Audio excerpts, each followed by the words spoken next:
Here's how to live your richest life and pursue the wealth that money can't buy. Society has brainwashed so many of us into thinking that just having lots of money is the ultimate goal. All these people online with designer clothes, cars, all this money. What if that is not what wealth really is? There is something more. The real reason to make money is to find freedom. Real riches come from within. Wealth is freedom. So here are the 8 hidden habits to live your richest life by Robin Sharma. Growth. Commit to improving yourself every day. 2. Wellness. Optimize your mental, physical, and spiritual health. 3. Family. Invest in your relationships. 4. Master your craft. Your work is an enormously valuable currency and a brilliant form of wealth that wisdom demands you value more. 5. Money. Of course, money is important, so pursue financial freedom to live freely and generously. 6. Community. Surround yourself with uplifting people. 7. Adventure. Embrace these magical moments. 8. Service. Be helpful and generous to others. So many of us are stuck in a struggle, feeling unworthy just because of this false idea of success that is a lie. Robin Sharma says that following the crowd by chasing the world's definition of wealth will leave you poor. Poor of joy, poor of health, poor of confidence, spirit. So again, it all comes back to the point that real riches come from within.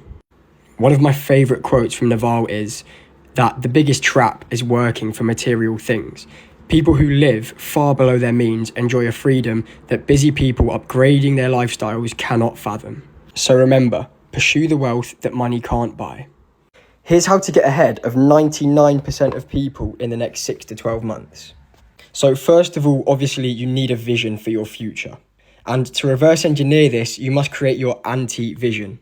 This is basically the opposite of the vision for your future. It's going to have to be something that makes you angry, something that you really don't want. And this is what you're going to use to visualize what you really want in life. So grab a notepad and spend 30 minutes drawing this vision, starting with your anti-vision. This needs to be something that creates that sense of anger. How would it feel to live this anti-vision? What do you not want your future to be? And then from that, we're going to craft our future vision. So what do you want to do for work? What do you want to look like? So for me, that's physical, whether it's being leaner or having more muscle mass. That's how I want to look in the future. What do you love doing? This is the most important one. This vision should make you feel uncomfortable. This has to be the most massive, ambitious goal you can possibly think of. I mean, why wouldn't you? You don't get 2 chances at the game of life. You get 1 opportunity. Use it to do the things that you didn't think are possible. You need to push the boundaries of what you're capable of. And once you've got this, you want to laser focus in on this big goal. Okay, so you've created your anti-vision, you've created your future vision. Now you're going to create a full strategy plan for exactly what you're going to do to achieve it. And you need to be extremely specific by day, by week, by month. Okay, so that's part 1. Okay, here's why you need to ditch your plan B if you want to become successful. If you're someone who has a lot of dreams and goals, but you don't seem to be making much progress, listen up, because this is most likely the reason why. When the human mind excludes all other possibilities and fixates on a single path, the path draws in every available ounce of your passion, perseverance, and power, leaving no room for hesitation or deviation. The first step before anybody else in the world believes it is you have to believe it. There is no reason to have a plan B because it just distracts you from your plan A. Research has revealed that having a plan B in any capacity has a negative impact on your chances of succeeding with your plan A. You might currently be seeing yourself as being insignificant and weak due to your environment like this pawn, when in reality what's looking back at you in the mirror is the most powerful piece on the board, the king. There is no greater force of creativity, determination, and commitment than someone who is undistracted by their plan B. By just having a plan B, you're almost telling yourself that you're not capable of achieving your dreams and goals. Over the centuries, military leaders have literally burnt their boats so that there is no way of turning back, forcing their troops to go all in on their plan A and achieve victory. This is a metaphor for the things that are keeping us from reaching our potential. Here's how to discover your purpose and unlock your true potential. If you want to be successful, but you just don't know where to start, you don't know what direction to go in, listen up. This concept will change your life. The first step into unlocking your true potential is understanding what matters most to you. And so to find our purpose, we're going to use the Ikigai model. Ikigai is a Japanese concept that refers to something giving a person a sense of purpose and a reason for being. It quite literally translates to a reason for being. It's a combination of what you love, what the world needs, what you can be paid for, and what you're good at. You're going to go in and fill out each section. So for this one, what you love, for me, it's fitness, creating, art, learning. You want to fill each section with everything you can think of. Let's say you're good at something and you love something, but you don't get paid for it. That would be a passion. You might find something that the world needs and that you love, and that would be your mission. Once you've done this, you will be left with your ikigai. This is really important because you have found your reason for being. You found something that you love, you found something that the world needs, you found something that you can be paid for, and something that you're good at. This is what you're going to pursue that brings you joy and do work that you love. Entrepreneurship is more than just making money. It's about finding and pursuing a soulful journey and finding your creative outlet. Okay, this is the business model that is allowing so many creators to become millionaires. It is literally called the one-person business model. In my opinion, one-person businesses are the future. If you're somebody that likes learning, self-improvement, and controlling your life, then this is probably one of the best business models for you. You basically are the entire business. You create content online, through that you build an audience, then you create products that are providing value and solving the audience's problems, and you sell these online. You leverage your personality, experience, your knowledge to build this thriving business.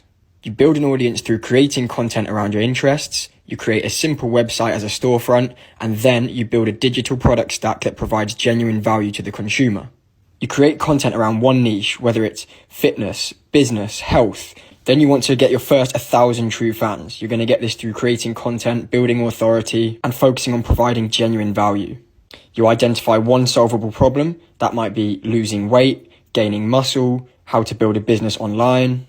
And then you have a service-based solution and a product-based solution. The service-based solution is probably the easiest place to start. This might be email marketing, social media management, fitness coaching. This is personally where I started. You're basically a freelancer and you begin to stack clients, gain knowledge, experience, which you can then develop into a product and sell it at scale. For example, private community, ebooks, training plans, courses. The beauty of this business model is that you get to focus on what you're passionate about and what you're interested in. Not only is there a potential to earn a lot of money, but also having the freedom to do what you enjoy doing every day. Okay, so here's how you're going to reset your brain for success. So let's say you've got a vision for your future, you've got a lot of aspirations, but you just don't know where to start. If that sounds like you, listen closely, because this is exactly what I do to achieve my goals. A lot of people think that they're lacking motivation or experience, but they're not. The main problem here is focus. And not just focus, this is deep laser focus. Deep focus is the key to success. You need to be so laser focused on the task you're doing that you enter the flow state. The flow state is where you achieve ultimate focus. You become fully immersed in a feeling of energized focus, full involvement and enjoyment whilst performing an activity. It is an intrinsically positive experience. Okay, so how do you enter the flow state? The 1-90-0 method. You're going to focus on one task for 90 minutes with 0 distractions. This task that you're doing needs to be something that pushes you to the edge of your skill range, but not past it. It takes roughly 15 minutes to enter the flow state, and then after about 90 minutes, your focus is going to begin to fade. And any form of distraction is going to kill this laser beam focus, pulling you out of the flow state. So let's say the task, for example, is an assignment if you're at school, and if you're working on your business, let's say it's building a landing page. That's your one task, and now you're going to sit for 90 minutes with absolute 0 distractions. So you're going to put your phone on airplane mode, you're going to put your phone on do not disturb, you're going to sit in a quiet place where people aren't going to talk to you. You need to be completely focused on the task at hand. Okay, here's why taking more risks is going to change your life.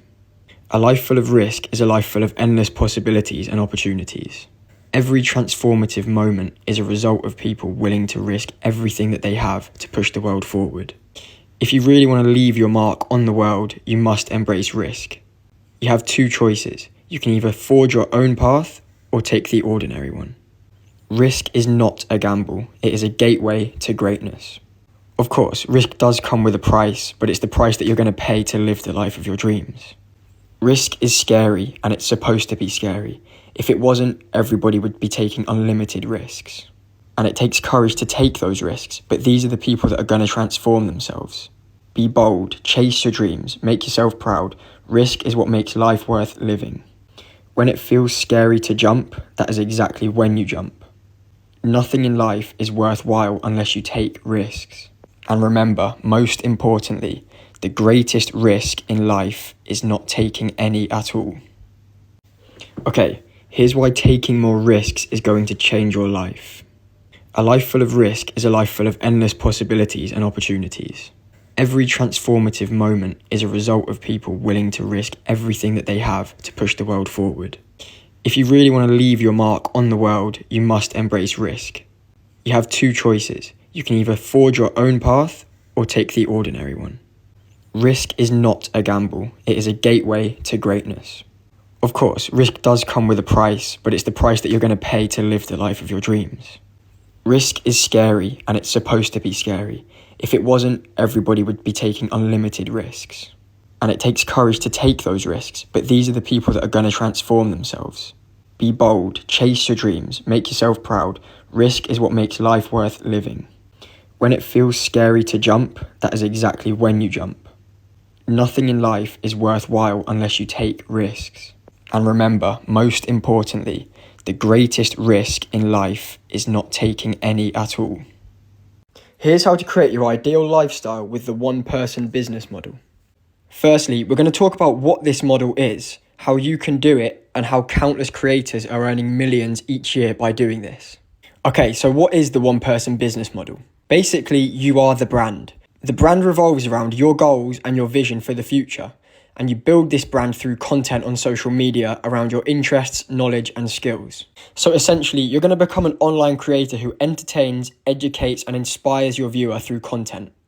My favourite thing about this model is not only can you make a lot of money with it, it's solely based around your personal interests and skills. Social media is changing the education system. It's creating new jobs. You can build communities, businesses. From this, you're going to develop skills, authority, knowledge, authenticity, and this is going to make you a modern day creator. Now, as a creator, you're going to start a micro education business. Education businesses are the future of schooling. You're going to learn modern skills like email marketing, social media marketing, content writing, and create content around these skills to display your knowledge. You solve your own problems, you change your own life, and you package up this method into a product or service. Starter Story released a deep dive report of countless examples of $1 million one-person businesses. Here are just a few of them. Okay, here's how to get rich without getting lucky. These are my notes on a concept by Naval. The first step is seeking wealth, not money or status. Seeking wealth is driven by a genuine curiosity and a desire to solve problems and make a difference in the world.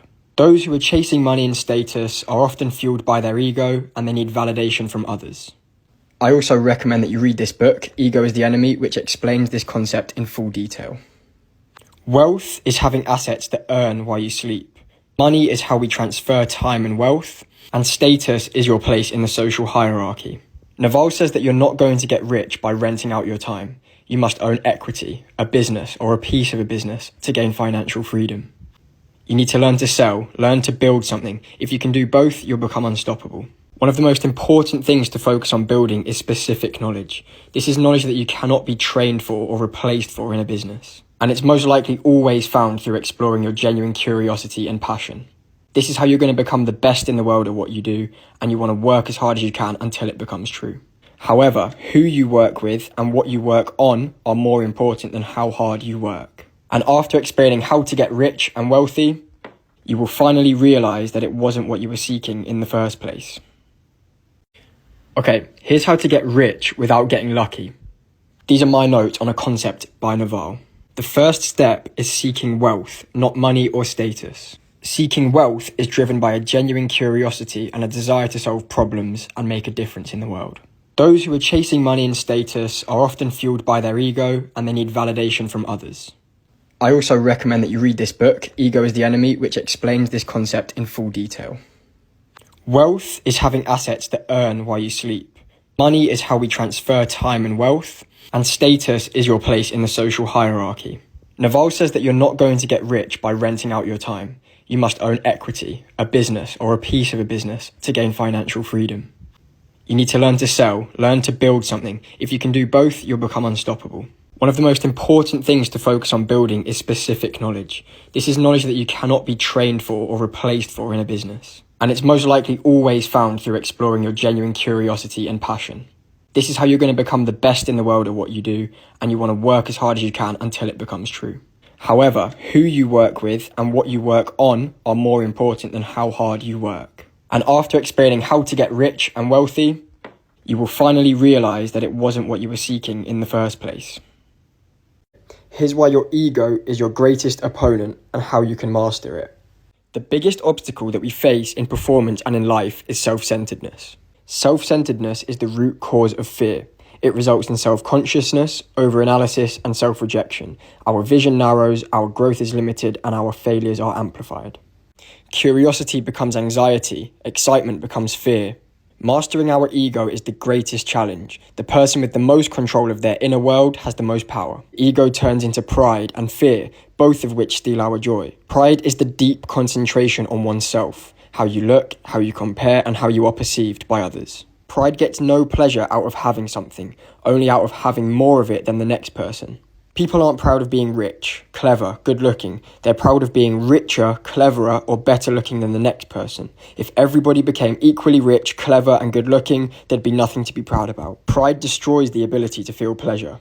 The ego is always drawing attention to itself, constantly comparing and boasting. And our ego tries to fill its emptiness by comparing ourselves to other people.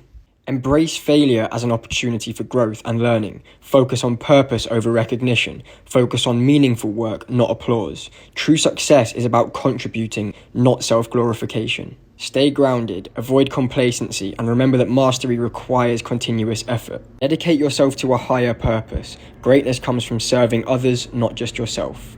Okay, here's why taking more risks is going to change your life. Take more risks. If you win, you'll be happy, and if you lose, at least you'll be more wise. A life full of risk is a life full of endless opportunities. Every transformative moment is a result of people willing to risk everything to push the world forward. Many people say that risking is gambling, but it's not. Risk is not a gamble, it's a gateway to greatness. Obviously, risk comes with a price, but it's the price that you pay to live the life of your dreams. And when it feels scary to jump, that is exactly when you jump. And risk is scary, it's supposed to be. If it wasn't, everybody would be taking unlimited risks. It takes courage, but these are the people that transform themselves. Be the one who dares, chase your dreams, make yourself proud. Risk is what makes life worth living. And remember, the greatest risk in life is not taking any at all. Okay, here's how to be happy and understand what true success really is. Most people think that money, fame, and power is what makes you happy, but it's not. Now, don't get me wrong, I think that we should all strive for financial wealth as it can give us freedom, time, and peace. But I think that we find happiness through purpose, not external validation. I remember when I used to say to myself that when I have a certain amount of millions or a new car or a certain watch, then I'll be happy. And it used to be a root cause of my unhappiness. Once you see beyond society's definition of success, you see the meaninglessness of it. Society views success as who has the most money, the most fame, followers, who works the longest, who has the nicest car, the nicest clothes. I personally believe that the definition of success is this quote by Naval. The real winners step out of the game entirely. They rise above it. They have such internal, mental, and self-awareness that they need nothing from anybody else. Rather than chasing external validation, you choose contentment. Meaning and purpose is the cornerstone of our happiness. And I do believe that it takes decades of understanding and self-discovery in order to find this. But in my opinion, this doesn't bring meaning, and this does bring meaning. Success is having a healthy mind, a healthy soul, a healthy body, meaning and purpose. If you can't be happy with a coffee, you won't be happy with a yacht. Okay, here's how you're going to achieve modern success. There's a new game being played. These people are working half as much, but they're making twice as much. Time over money, systems over sweat, and leverage over labor. Option 1 is climb the corporate ladder, or option 2 is build the elevator. I have nothing against climbing the corporate ladder. This is something that I've done previously. But since I have changed my mindset to building the elevator, my life has changed. Here's how you can do it. Start by building something small that you enjoy. For me, this was an Instagram theme page. I grew it to over 100,000 followers and started working with some of the biggest fitness brands. Invest in quality, but live modestly. Invest in the best pens, the best books. Don't worry so much about the designer. I didn't actually buy this. This was a gift from an ex-girlfriend. Keep your time free. Don't worry about cramming every hour of the day into being productive. Work like an athlete. They train or perform at maximum intensity for 90 minutes, then they rest, recover, and go again. Spend this free time on health and your family. And one of the most important things is ignoring society's definition of making it. You can be greatly successful without the flashy car, the watch. Most successful people are actually people that you've never heard of, and they want it that way. Here is the modern career path. This is a concept by Dan Coe. It all starts with you and your curiosities. You then create media around your curiosity. This could be an Instagram post, YouTube content, TikTok videos. All of this builds leverage. You create a product, you create a service, you distribute that product or service at scale. You're left with infinite leverage. If you do all of this well, you'll probably live a better life than 99% of people. Okay, here's how you're going to work less and earn more money. Life is not just about working painfully long hours doing a job you hate in order to make a living. It's about spending your time and energy doing the things that you love. Spending your days working on meaningful projects, making good money, and having time to travel, exercise, and enjoy life. How do we do this? Leverage.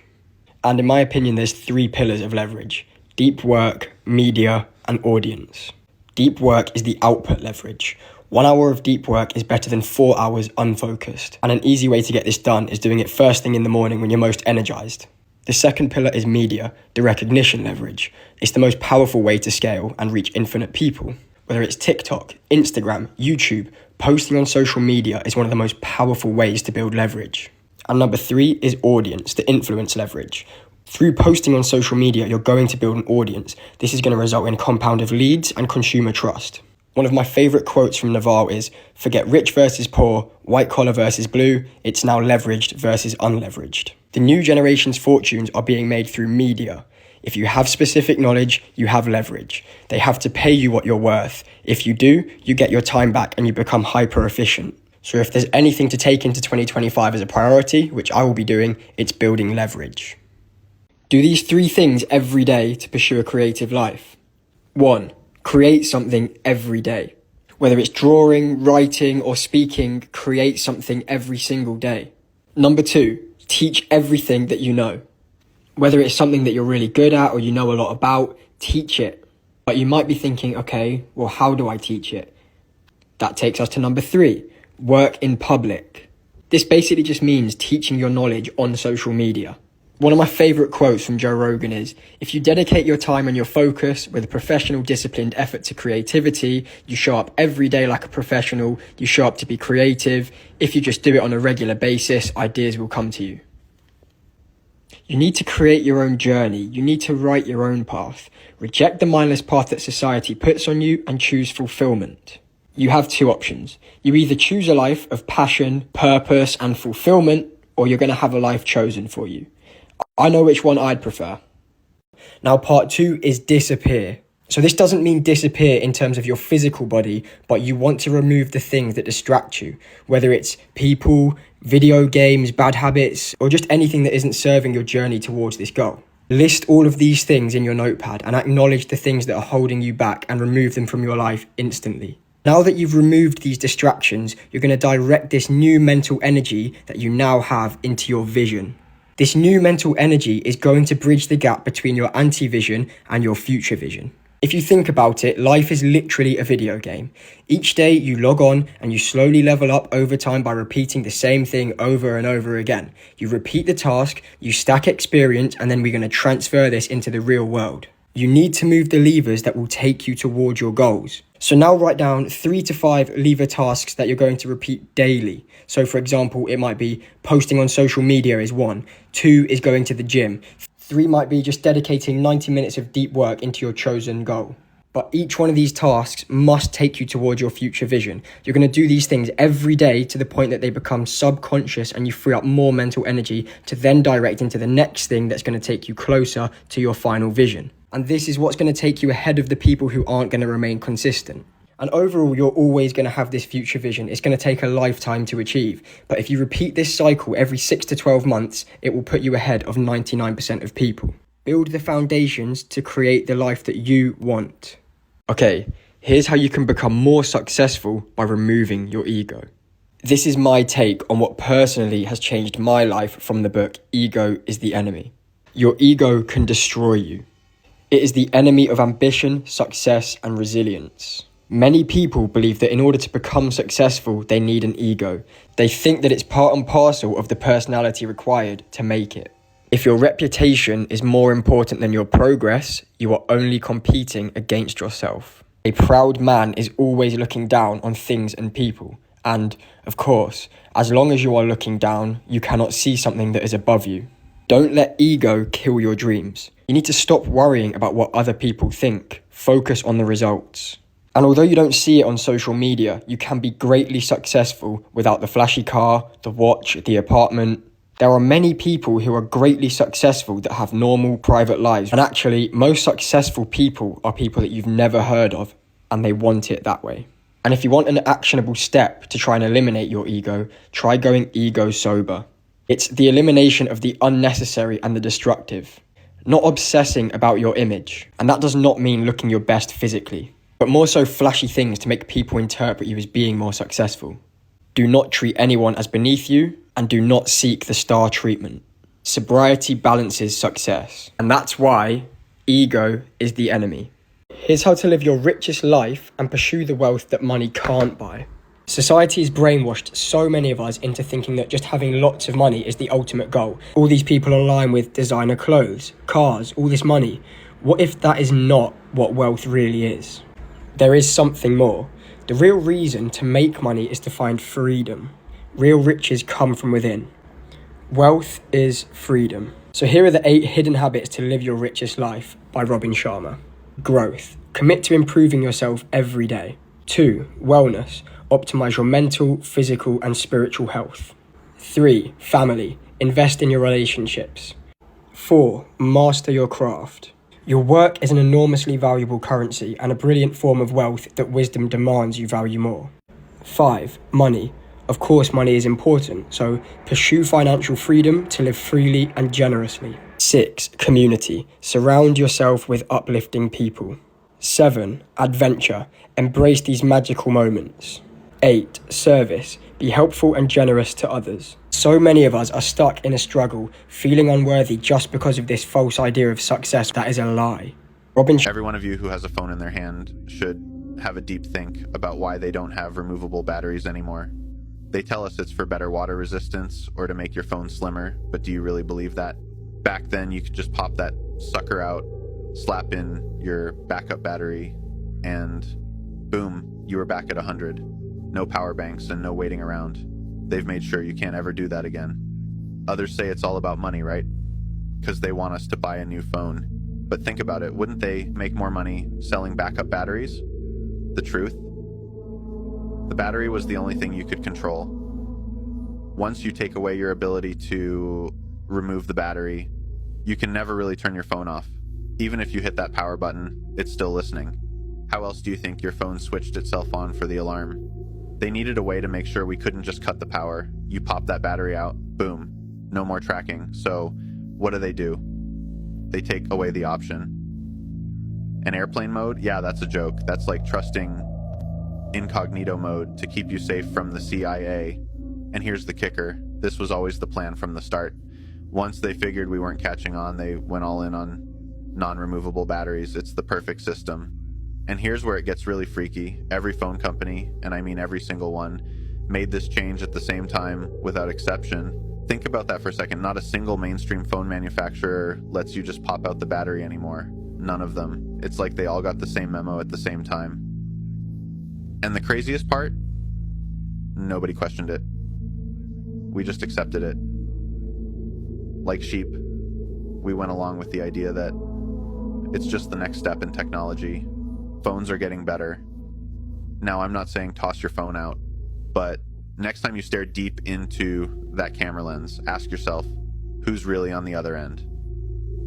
I'm going to go ahead and say this is just a joke for entertainment purposes.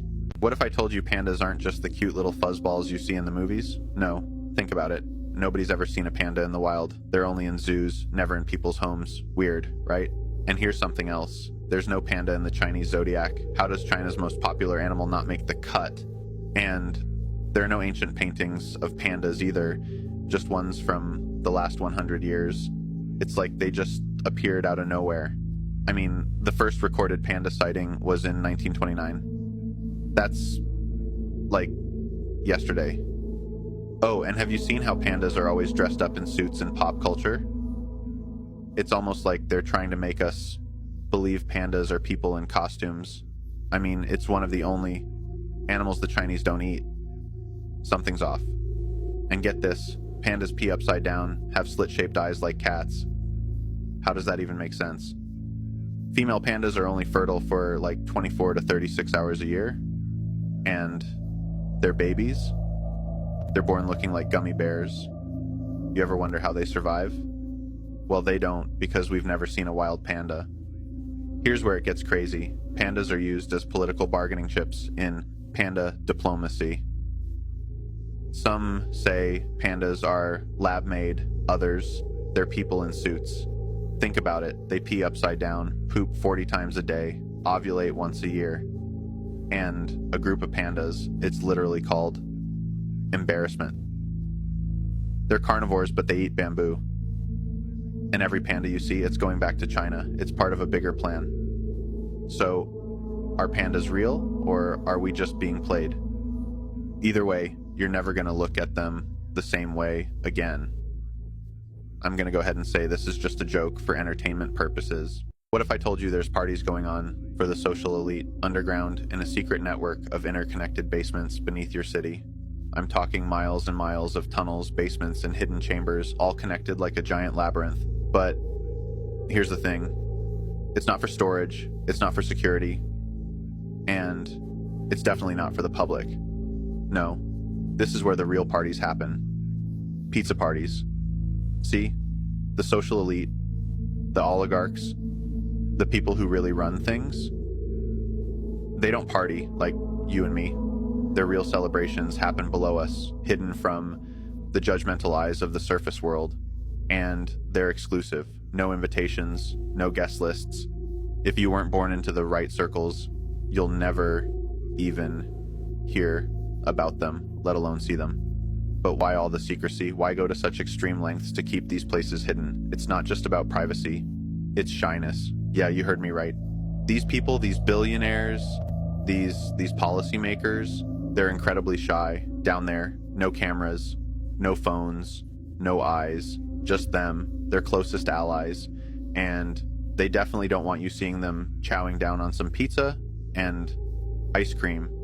Now, why pizza and ice cream? See, that's part of the culture. These parties aren't just about excess, they're about childhood, about freedom. These people have everything, but what they don't have, a normal life, a childhood without pressure. So when they get together, they don't just throw lavish feasts and pour $1,000 wine. They recreate the one thing they never got to experience, the sleepover. It sounds absurd, right? Maybe it's just half believable, but you'll never get an answer because, remember, the people in charge, they don't want you down there. It's not about hiding crimes, it's about hiding their version of fun, and they don't want your kind of fun mixing with theirs. So next time you're walking through the city late at night and you pass by a vent blowing warm air into the cold streets, just know there could be a real wild party happening right beneath your feet. Look, if they come for me and my page disappears tomorrow, you'll only find my content on other platforms, the links in my bio. And one last thing, I'm going to go ahead and say this is just a joke for entertainment purposes. What if I told you Valentine's Day was banned by England in 1635? Its origins of turning goats into whips are suspect to say the least, and it's no coincidence people eat hearts on Valentine's Day. Chocolate ones, of course. You see, Valentine's Day isn't just about roses, chocolates, and love letters. No, that's just what they tell you. It started as a pagan fertility festival, one deeply rooted in ancient rituals of lust, control, and primal human impulses. Its origins trace back to the Greek festival Lycaea, which then led to the Roman festival Lupercalia. Each day was dedicated to their gods, Lycaeus, Pan, Zeus, Faunus, Lupercus, and Lupa. These gods were worshipped for their connection to nature, fertility, and the untamed forces of the earth. Pan and Faunus governed the wild, carnal instincts of humanity, while Zeus Lycaeus was associated with the untamable, primal energy of the natural world. During Lupercalia, the Luperci, a group of Roman priests, would gather at the sacred Lupercal cave to perform wild rituals. They began with the sacrifice of goats, followed by anointing themselves with the red stuff I can't mention here. Then they would use the goatskins to whip women in the streets, believing it would promote fertility and protect against infertility. The entire festival was about releasing primal instincts, a chaotic breakdown of societal norms through ecstatic behavior, wild dancing, and intense sexual freedoms. Both festivals involved sacrifices I can't go into detail about, frenzied rituals, and the release of primal instincts. The wildness was a ritualistic necessity, a breakdown of the rigid societal structures that kept human beings from truly connecting with their base, instinctual selves. In the 5th century, Pope Gelasius I, instead of eradicating these practices, Christianized them. He replaced the Roman gods with Saint Valentine, a Christian martyr. Through this shift, the fertility-driven, chaotic celebrations of Lupercalia were sanitized and rebranded as a day of romantic love, morphed into the more commercial version we know today. But let's not be fooled, that original raw energy still lurking under the surface. Fast forward to England in 1635, ever determined to protect their values. They saw Valentine's Day as a celebration of immorality. They banned the holiday outright, seeing it as a day that promoted excessive sexuality and disregard for the sanctity of marriage. In their eyes, the ritualistic excesses of Lupercalia, along with its connection to wild, untamed sexuality, had no place in their society. So, next time you hand someone a card or buy that chocolate heart, just remember, there's far more to Valentine's Day than meets the eye. Look, if they come for me and my page disappears tomorrow, you'll only find my content on other platforms. The link's in my bio. And one last thing, I'm going to go ahead and say this is just a joke for entertainment purposes. You're saying NASA is just one big fat movie production, and that's why they have a star on the Hollywood Walk of Fame. That they're the largest buyer of helium in the world, and that's because all satellites are just giant party balloons? Exactly. And dude, just think about it. You ever wonder why NASA needs that much helium, more than anyone else on the planet? They claim it's for pressurizing rockets or scientific equipment cooling. No, it's because satellites, the ones they tell you are floating in orbit, are actually high-altitude balloons, literally massive government-issued party balloons just chilling up there. And they need constant refills. You ever hear of Project Loon? That was Google's little experimental project, deploying internet satellites via balloons. They admitted it, straight up. And guess what? The project got shut down. But you really think they stopped using them? No shot. They just stopped telling you about it. And it gets crazier. Ever notice how sometimes random people find these satellites crashed in their backyard? And they're not metal space stations, they're just deflated giant balloons with some tech strapped to them. Happened in Brazil, happened in Australia, happened in Michigan. And you know what NASA says every time? Oops, must have been a weather balloon. Bro, they're always weather balloons. Every time. They don't even try to hide it anymore. And that's the thing, man. If NASA's whole operation is about helium and camera tricks, it starts looking way less like a space agency and way more like a billion-dollar movie studio. That's why they've got a star on the Hollywood Walk of Fame. Just like everyone else with a star, they're for entertainment purposes and potentially an idol for some to worship. Every live feed from space, CGI, green screens. You ever notice how astronauts' helmets reflect studio lights? How sometimes their wires slip up during zero-gravity interviews? You think they just accidentally cut the ISS feed every time something weird appears? Dude, come on. And if the satellite thing is fake, you start asking, what else? You ever heard of the Challenger astronauts? The ones who were supposedly unalived in the '86 disaster. Look up their names today. Half of them have doppelgangers still alive. Working at universities, law firms, same faces, same voices. Some didn't even bother changing their names. What are the odds, man? It's all a show. A big, helium-filled production. Look, if they come for me and my page disappears tomorrow, you'll only find my content on other platforms. The link's in my bio. And one last thing. I'm going to go ahead and say this is just a joke for entertainment purposes. You're saying a guy invented a water-powered car decades ago, but the powers that be want us in 15-minute cities, and that once they ban gasoline and diesel, they'll gain full control over every vehicle on the road, so there'll be no more car chase footage for me to watch online. I told you already, every car will be fitted with a smart system connected to a centralized grid, ready to be monitored and, if necessary, completely shut down. Forget road spikes and pit maneuvers. It'll be more like switching off a game console. They say it's for emergencies, to stop dangerous drivers. But who decides what's an emergency? Who decides if you're a danger? They're selling this as a utopia. Your car will drive itself, they say. You can even use it as your own AI-powered cab, earning money while you sleep. Sounds great, right? But that's just how they reel you in. Your car will no longer be yours. You'll be restricted to approved routes, with geofencing making it impossible to leave certain areas. Criticize something they didn't like. Suddenly, your car doesn't start. It's locked down, a glorified paperweight. But it doesn't stop there. They'll know everywhere you've been, everywhere you're going, and everyone you're meeting. Drive to a protest or visit a restricted zone, the system flags you instantly. This isn't paranoia. It's already happening.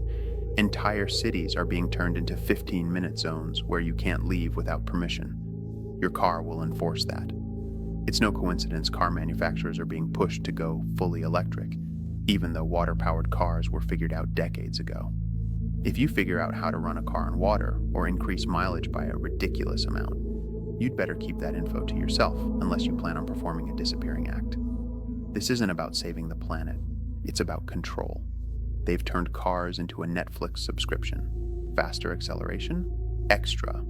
Want to drive more than 100 miles this week? Better upgrade your plan. And the AI isn't just watching the road. It's watching you. Cameras and microphones inside the car are becoming standard, monitoring your face, voice, and mood. They say it's for safety, to prevent accidents, but it's really about data. They're collecting everything. Where you go, what you say, how you live, and selling it to the highest bidder. Think about it. What's the one thing you've always had with your car? Independence. At any unspoken hour, you could disappear into the sunset, driving with no cause at all. Now, they want to take that away. They're not just banning petrol and diesel, they're banning freedom. Look, if my page disappears tomorrow, you'll only find my content on other platforms. The link's in my bio. I'm going to go ahead and say this is just a joke for entertainment purposes. Interdimensional spirit dragons. You're saying those flying serpents actually existed. And that's why in the show Dragon Ball Z, the Eternal Dragon had the ability to grant 3 wishes, just like a genie. That's exactly what I'm saying. Didn't you think it was strange that every continent has tales of these creatures? But here's the thing. Some say all dragons were like dinosaurs, walking, breathing, biological creatures. But the type of dragons I'm talking about didn't exist in our physical plane. They're here on Earth, but not in a way we can directly see or touch. Think of it like a parallel reality or another dimension layered over ours. They're right here with us, but just outside the frequencies our senses can detect. And that's why the stories of dragons and flying serpents are universal, because people throughout history caught glimpses of these beings when the veil between dimensions broke, even when it never should have. The Chinese dragon, for example, looks like a flying serpent, right? It doesn't have wings like the European dragons, but it floats effortlessly. That matches descriptions of beings that aren't bound by our laws of physics. They weren't flying in the traditional sense. They were moving just like demons, ghosts, or spirits. And it's not just China. Look at the Aztecs and the Mayans. They worshipped Quetzalcoatl, the feathered serpent. It was a god, a bringer of knowledge. Now think about that. Why would a flying serpent be associated with wisdom? Because these beings weren't just animals. They were far more advanced than that. They may have actually been manipulating us, depending on how you interpret the stories. But it gets even weirder. If you dig into ancient texts, you'll find references to serpents or dragons that came from the sky. How do isolated civilizations, with no contact with each other, all describe nearly identical creatures? Serpents that fly, serpents that bring fire, serpents that teach humanity forbidden knowledge. The real question is, why did they interact with us at all? Were they here to help us, to control us, or manipulate us? Whatever the reason, the fact that every culture on Earth has dragon legends means one thing. We weren't just imagining these beings. We were seeing them, even if we couldn't fully understand what they were. And let's talk about why these beings aren't seen anymore. People say, well, if they were real, where are they now? Well, that's a whole other theory. How? Since the 1700s, a grand plan was initiated to deceive people into believing that Satan and his army don't exist. That's why in the show, the eternal dragon could grant 3 wishes, just like a genie, a jinn. The truth is, dragons are just another form of demons, the flying serpent type. Look, if my page disappears tomorrow, you'll only find my content on other platforms. The link's in my bio. I'm gonna go ahead and say, this is just a joke for entertainment purposes. Every yoga pose is a spiritual transaction with a god. You're telling me it isn't just about stretching and relaxation? Look, I told you.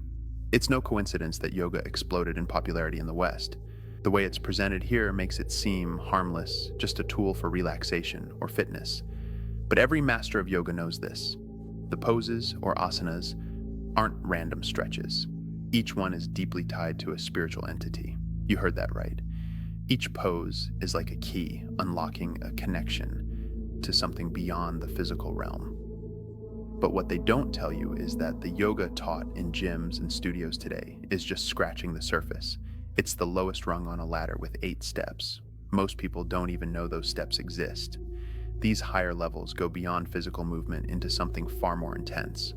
Practices that aim to empty the mind, alter consciousness, and ultimately return to what some call non-being. Think about this. The ultimate goal of these practices is to stop being. Why? Because being is seen as suffering, and the way out of suffering is to dissolve into nothingness. Ever heard the phrase, an idle mind is the devil's workshop? The same idea applies here. When you empty your mind completely, what do you think fills that space? This isn't freedom. It's an open invitation to forces you don't understand. They say if you can stop thinking for just 6 minutes, you've reached a state called nirvana. But what's really happening? Some people who've gone down this path describe encountering terrifying entities, forces that leave them shaken to their core. Now here's the twist.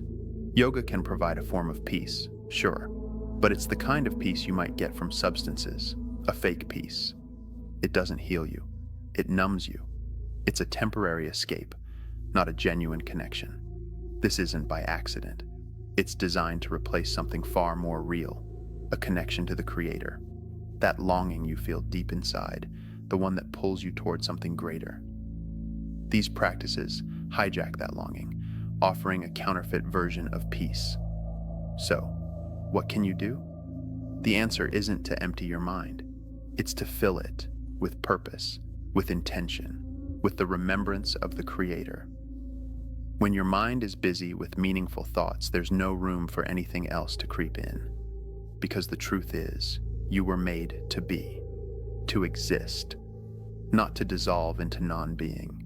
You're here for a reason, and the only way to find true peace is to reconnect with that purpose. Look, if my page disappears tomorrow, you'll only find my content on other platforms. The link's in my bio. I'm gonna go ahead and say this is just a joke for entertainment purposes. You're saying they'll orchestrate an alien invasion to save humanity. You're saying right when humanity is on the verge of its collapse, aliens will show up and save us from ourselves? That's exactly it. So the oligarchs have this plan to keep pushing the world to its brink. The economy, the environment, the food supply, the energy crisis, everything is going to get worse. People will be at their wits' end. Even the rain will stop thanks to their engineering. There'll be droughts everywhere.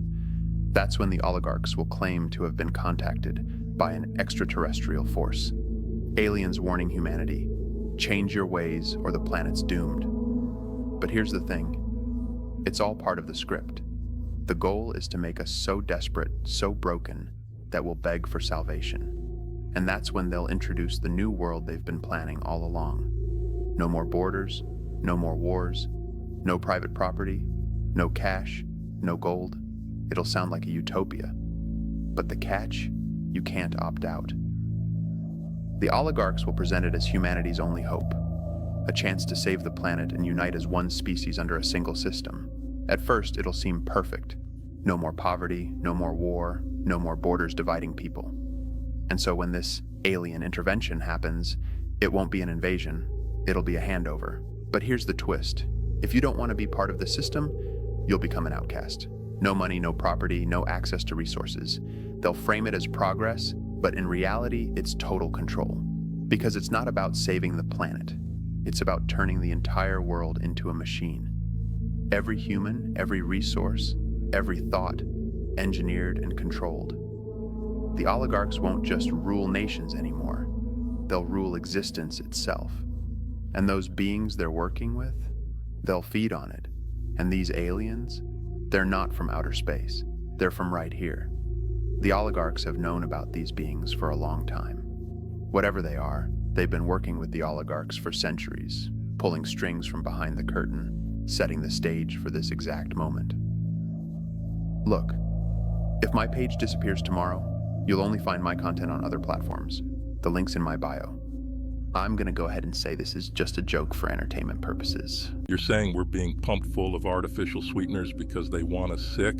That the oligarchs don't love us or care about our health, but think of us as human cattle? Sugar used to be everywhere, man. Glucose, fructose, natural sweeteners that humans have consumed for centuries. Sure, too much sugar isn't great for you, but at least your body knows what to do with it. But now, try finding a soda that isn't filled with aspartame, sucralose, or some other chemical cocktail. It's nearly impossible. They told you sugar was the enemy, that it's making you fat, causing diabetes, and rotting your teeth. So they slapped a tax on it, made it expensive, painted it as the villain in every health narrative. And then, like heroes, they swooped in with artificial sweeteners as the savior. 0 calories, no sugar, guilt-free. Sounds great, right? Except it's all a lie. These aren't better for you. Study after study shows they can disrupt your gut microbiome, the very system that controls your digestion, immune function, and even mental health. Some research links them to metabolic disorders, obesity, and chronic brain fog. The stuff they're pushing as the healthier option might actually be worse than sugar in the long run. Think about it. When have these corporations ever prioritized your health? The same companies that pump out sugary snacks and junk food are now the champions of your well-being. Come on. They don't care if you're healthy. They care if you're dependent. They want you addicted, consuming, and never asking questions. But it goes even deeper. Some argue that these artificial sweeteners don't just affect your body, they affect your mind. Early experiments suggested certain sweeteners might have neurotoxic effects, impacting your brain's chemistry and making you more susceptible to manipulation. Sound far-fetched? Just look at how the oligarchs operate. They know that controlling what you consume means controlling how you think. They're in everything now. Sodas, snacks, even toothpaste. They've made it nearly impossible to avoid. This isn't about health. It's about creating a world where natural ingredients like sugar are so rare, so expensive, you have no choice but to consume their lab-grown substitutes. But hey, at least it's calorie-free, right? If I disappear tomorrow, you can find me on other platforms. It's much empty, but you better go follow me right now because I don't know how much longer I'm going to be here. Link in bio. I'm going to go ahead and say this is just a joke for entertainment purposes. What if I told you you don't need to wait for wildfires to conveniently initiate a land grab? Of course not. Who would ever think that? Fires, as we all know, are purely the work of Mother Nature, or maybe some clumsy camper, right? Nothing suspicious about that. And let's get one thing clear. There's absolutely no other way to make fires happen except for lightning or the old-fashioned strike of a matchstick. Technology couldn't possibly have advanced that far, not to the level of a certain citrus-flavored, carbonated soft drink. That's pure science fiction. You'd only hear something like that in a late-night movie. And speaking of pure coincidences, isn't it amazing how some people are just lucky when disaster strikes? Land that wasn't affordable yesterday is suddenly wide open for redevelopment today. But hey, that's just how the cookie crumbles, right? Nothing to see here. Insurance companies might as well have crystal balls. They always seem to know which properties to drop coverage for just in time. Psychic agents, time travelers, or just well-informed. But hey, that's probably just luck, right? And sure, some areas seem to recover almost too quickly after fires, with luxury development springing up like mushrooms after a rainstorm. It's so good, it's almost as if the plans were already in place. But that's just capitalism at its finest. Developers always have plans at the ready for just such an occasion, because planning ahead is smart business, not suspicious behavior. Out with the old, in with the new. Nothing more, nothing less. Now, I know what you're thinking. Why wait around for wildfires or market corrections when you could just theoretically make your own opportunities? But that's nonsense. No one would ever dream of doing something so efficient. So what's the truth? Is this the result of psychic insurance agents, billionaires with time machines, or something else entirely? Maybe it's a combination of all three, or maybe it's just good business. The next time you see the aftermath of a wildfire, look beyond the ashes. Ask yourself, how would a popular citrus-flavored carbonated soft drink taste right now? I'm gonna go ahead and say this is just a joke for entertainment purposes. What if I told you they're putting cancer-causing chemicals in your Band-Aids? We know how sick and twisted the oligarchs are, tampering with our food, our air, our water, but they can go so much lower. We should have expected it, because the only time you reach for a Band-Aid is when you've been hurt, you're vulnerable, and more often than not, it's children. Your once loyal barrier, your skin, has been compromised.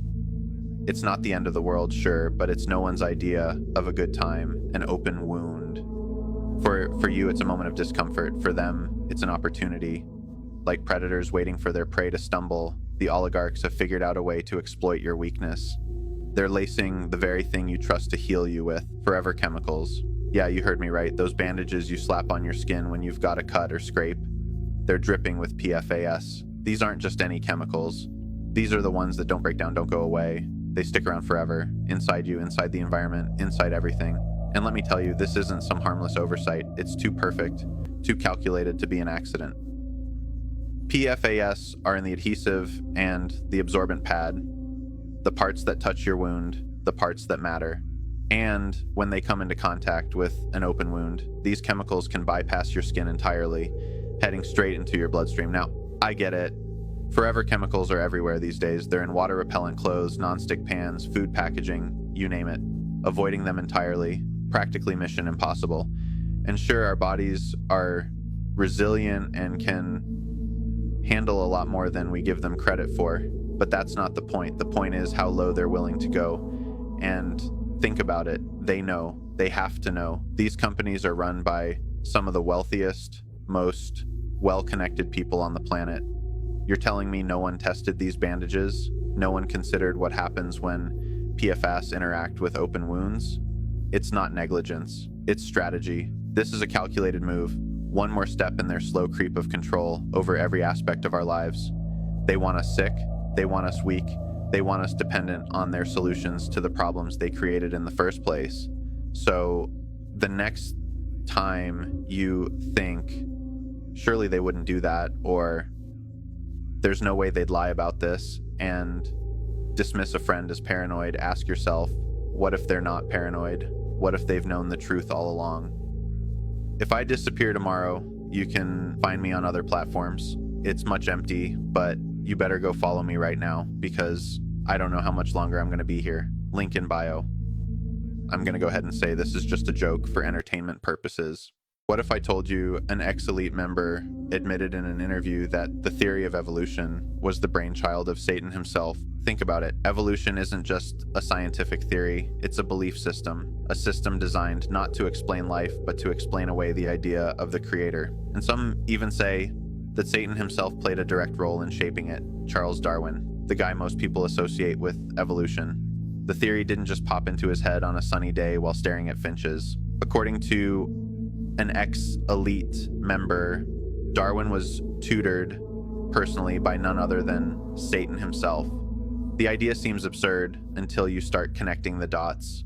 Satan understood something crucial.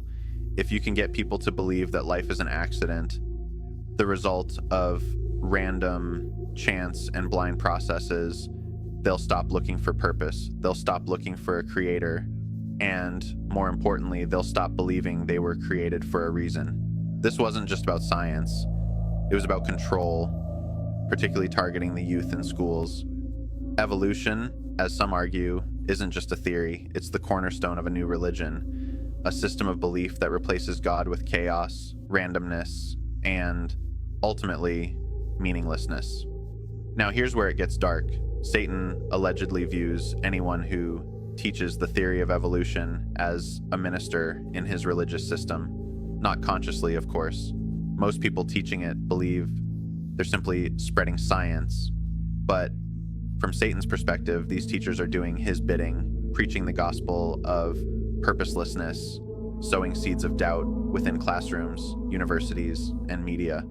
The effects are undeniable. When people embrace evolution as the ultimate truth, it doesn't just explain away creation. It deconstructs morality, ethics, and the sanctity of life itself.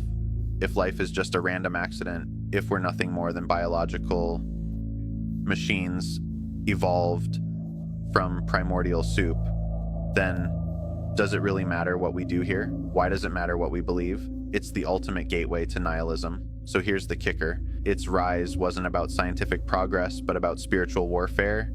You don't have to look far to see the fingerprints of manipulation.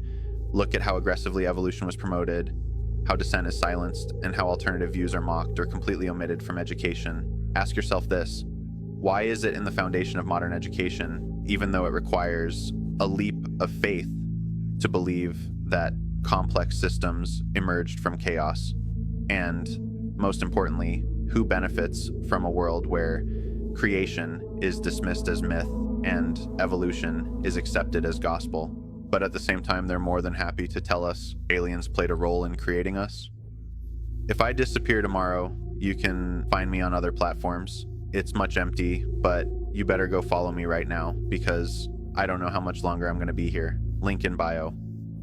I'm going to go ahead and say this is just a joke for entertainment purposes. What if I told you the tale of the Pied Piper was actually about CLD sacrifice?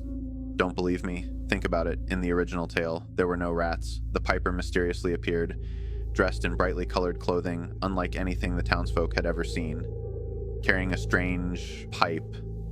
That's right, the people of Hamelin weren't familiar with basic musical instruments, and there's a sinister reason for his unique clothing, which I'll explain at the end. He played a haunting melody that echoed through the town streets. The townspeople were mesmerized by this stranger who claimed to bring extraordinary change, and change was exactly what they needed. Their bad times quickly turned into good fortune, and the town flourished. The people were happy, but once the job was done, the Pied Piper played his flute again, this time controlling the minds of the children, leading them away forever. The adults offered no resistance, not one of them fought back. Why? Because this was the deal they had secretly agreed to. In exchange for wealth and prosperity, they paid up with one generation of their children. Why did he target the children? Why was his music so effective on them? This story isn't just a metaphor, it's a blueprint, and it doesn't stop there. Look at ancient depictions of so-called gods. Many are shown holding flutes or instruments, and in multiple religions, the devil himself is said to have introduced mankind to music. Wielding the very first flute, these sounds mesmerized humans, influencing them in ways they couldn't comprehend. Coincidence? Or is this a subtle nod to the power of music to control the human mind? Think about how music makes you feel. It inspires joy, sadness, rage, even trance-like states. How many times has music influenced people to make the worst decisions of their lives? How many crimes were committed after listening to certain songs? And how many youths have shaped their identities around the music they consume? So why was the piper dressed in bright, multicolored clothing? The original piper resembled a harlequin. And what do harlequins look like? They resemble the demons people see during psychedelic trips. It's no accident that clowns, jokers, and jesters wear striped or checkered clothing. The Pied Piper was no man. He was a demon in disguise. Why do you think the phrases "time to pay the piper" and "give the devil his due" are so disturbingly similar? They're telling you right to your face. So next time you think of music, Don't underestimate its power. You may just be enjoying yourself, but it could be the most powerful weapon of the oligarchs, and it's always aimed right at the next generation. I'm going to go ahead and say this is just a joke for entertainment purposes,